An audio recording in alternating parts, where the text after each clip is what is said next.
Sementara itu, sambutan Aidilfitri bertukar cemas bagi sebuah keluarga di Kampung Gobil, Kuching, Sarawak. Ketika sibuk melayan tetamu yang berkunjung, lantai rumah mereka tiba-tiba runtuh mengakibatkan 4 tercedera. Kejadian berlaku kira-kira jam 11 pagi tadi. Difahamkan seramai 10 orang sedang beraya di rumah berusia 42 tahun ini. Macam dah cucu me anak dia naik rumah nak jaga kaya kami.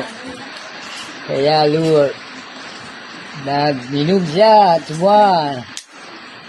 Ya lu rentap saja. Dah rentap saja dah guguk juga. Guguk saya orang kampung dia nyulung angkat saja.